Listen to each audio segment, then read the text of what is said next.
आज बात करते हैं रावण के कुछ ऐसे विषयों के बारे में जो लोग नहीं जानते हैं। जब माता सीता के स्वयंवर की घोषणा हुई तो ये कहा गया कि जो भी भगवान शिव का धनुष उठाकर उसे प्रत्यंचा चढ़ाएगा वही सीता जी से विवाह करेगा।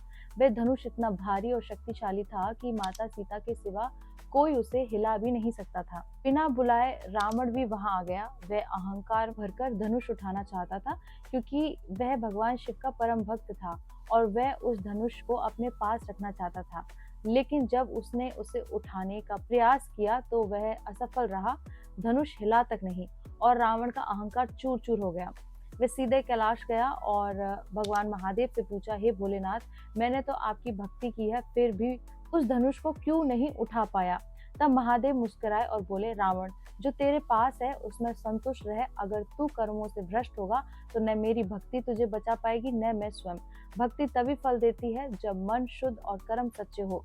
रावण उस समय शांत हो गया और कैलाश से लौट आया। कुछ समय बाद जब उसकी बहन शूर्पणखा ने श्री राम, लक्ष्मण जी और माता सीता के पास जाकर अनुचित व्यवहार किया और लक्ष्मण जी ने उसकी नाक काट दी, तब उसने रावण को भड़काया। रावण का पुराना अहंकार फिर जाग उठा। उसने सीता माता का हरण कर लिया और उसी से उसका विनाश प्रारंभ हुआ। जब युद्ध हुआ तो भगवान शिव ने रावण का चंद्रहास तलवार का वरदान भी उससे वापस ले लिया क्योंकि अब उसका कर्म भ्रष्ट हो चुका था। इसलिए कहा गया है, भगवान की भक्ति भी उसी का साथ देती है जिसके कर्म सच्चे हो। रावण की तरह यदि मनुष्य अपने विकारों को नहीं सुधारता तो उसके 10 सिर अर्थात काम, क्रोध, लोभ, मोह, अहंकार, मत्सर, ईर्ष्या, द्वेष, अभिमान और आसक्ति करते ही रहेंगे। भक्ति तभी सफल होती है जब कर्म और विचार पवित्र हो। रावण के पतन का कारण उसका अहंकार और अधर्म पूर्ण कर्म ही थे, न कि उसकी भक्ति की कमी। जो तुम्हारे पास है उसमें संतुष्ट रहो। जब मनुष्य दूसरे की वस्तु या सुखों की लालसा में फंसता है तो वह पहले अपने विकारों, काम, क्रोध, लोभ, अहंकार से नष्ट हो जाता है।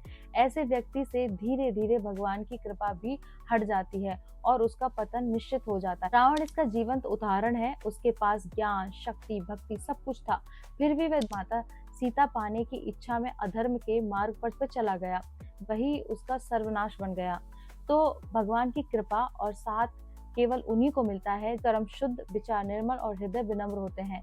स्त्री अपमान भगवान सहन नहीं करते क्योंकि नारी स्वयं शक्ति का स्वरूप है। जो उसका अपमान करता है वह अपने ही कर्मों से विनाश का भागी बनता है। रावण क्यों मारा गया? रावण बहुत बड़ा ज्ञानी, तपस्वी, शिव भक्त था। उसने कठोर तप करके ब्रह्मा जी से वरदान पाया था, लेकिन धीरे धीरे अहंकार ने उसे निगल लिया। उसने अपनी शक्ति का उपयोग अन्याय और भोग विलास के लिए करना शुरू किया। सीता माता का हरण करके उसने स्त्री की मर्यादा और धर्म की मर्यादा का उल्लंघन। इसलिए भगवान विष्णु ने श्री राम रूप में अवतार लेकर रावण का वध किया ताकि धर्म की पुनर्स्थापना हो सके। जो भी मर्यादा और धर्म से भटक जाता है उसका अंत निश्चित होता है, चाहे वह कितना भी शक्तिशाली क्यों न हो। महादेव की कृपा उस पर से क्यों हटी?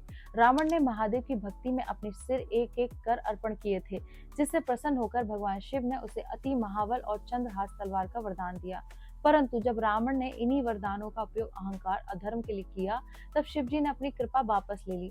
भगवान शिव की कृपा केवल उस पर बनी रहती है जो विनम्र, निष्काम और सत्य मार्ग पर चलता है। जब भक्ति में अहंकार आ जाता है तब कृपा चली जाती है। उसे सबसे बड़ा भक्त किसने बनाया? रावण ने स्वयं शिव तांडव स्तोत्र की रचना की, जो आज भी सबसे शक्तिशाली और पवित्र स्तोत्रों में गिना जाता है। परंतु उसके बाद विभीषण, जो रावण का ही भाई था, सच्चा शिव भक्त बना क्योंकि उसने अहंकार त्याग कर सत्य, धर्म और विनम्रता को अपनाया।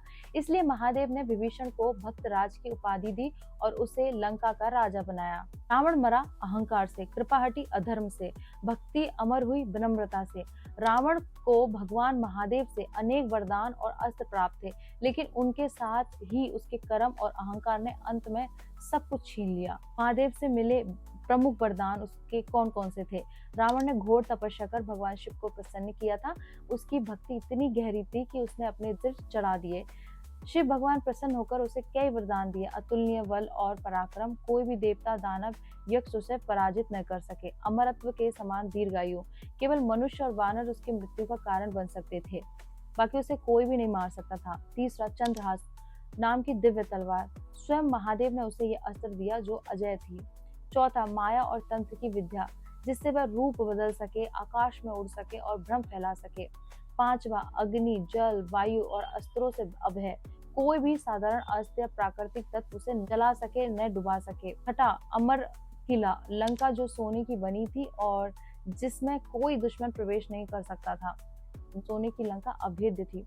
रावण के पास कौन कौन से अस्त्र, कई दिव्य अस्त्र और शस्त्र थे, जैसे चंद्रहास तलवार शिव जी के द्वारा दी गई, शिव धनुष का अंश जिससे उसने पाने की कोशिश की, ब्रह्मास्त्र ब्रह्मा जी का वरदान, पाशुपस्त्र अस्त्र का ज्ञान शिव तंत्र से प्राप्त हुआ, इंद्रास्त्र, नागास्त्र, शूल शक्ति और त्रिशूल विद्या, ये सब बड़े बड़े उसके पास अस्त्र थे। कब कब महादेव ने वरदान वापस लिया। भगवान शिव भक्ति और विनम्रता पर कृपा करते हैं। जब रावण ने अहंकार में आकर कैलाश पर्वत उठाया, तब शिव जी ने अपनी पांव की उंगली मात्र से पर्वत दबा दिया। रावण फंस गया और 10,000 वर्षों तक वही तप करता रहा। जब रावण ने माता सीता का हरण किया और अधर्म किया, तब शिव जी ने चंद्रहास तलवार और अपनी कृपा दोनों वापस ले ली। उस समय भगवान शिव ने कहा, रावण अब तेरे पास केवल शक्ति है, परंतु शक्ति बिना धर्म के विनाश का कारण बनती है। रावण का सबसे बड़ा पाप था स्त्री का अपहरण और अहंकार। उसने माता सीता का हरण किया, जो नारी के सम्मान के विरुद्ध था, और अपने शक्ति घमंड में भगवान को भी चुनौती दी। यही उसका पतन और विनाश का कारण बना।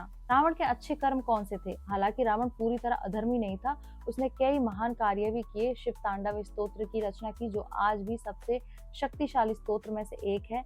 शिवलिंग स्थापना की, रामेश्वरम में शिवलिंग की स्थापना उसी की प्रेरणा से हुई थी। तीसरा, विद्या और संगीत में निपुणता, वह वेदों, ज्योतिष, संगीत और आयुर्वेद का ज्ञाता था।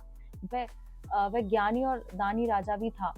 अपनी प्रजा के प्रति न्यायप्रिय, उसने लंका को समृद्ध और स्वर्ण नगरी बनाया। तो रावण की शक्ति मिली भक्ति से, विनाश हुआ अहंकार से, कृपा मिली ज्ञान से और अमरत्व मिला अपने कर्मों की सीख से। इसलिए रावण से यदि कोई तुलना भी करता है तो वो उसके तुलना योग्य तो नहीं है।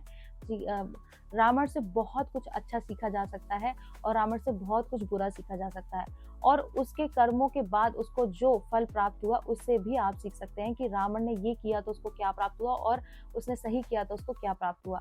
इसीलिए रावण जलाकर जो भी आप सोचते हैं कि हमने रावण फूका और घर आके आप वही सब रावण से भी ऊपर वाली गलत प्रवृत्तियां रखते हैं, तो इससे आपके भगवान प्रसन्न नहीं होंगे। इसीलिए सच्ची भक्ति को समझिए, सच्चे कर्म को समझिए और इस वीडियो को शेयर कीजिए और मेरे साथ बोलिए ओम नमः पार्वती हर हर महादेव शिव शंभो राधे कृष्णा।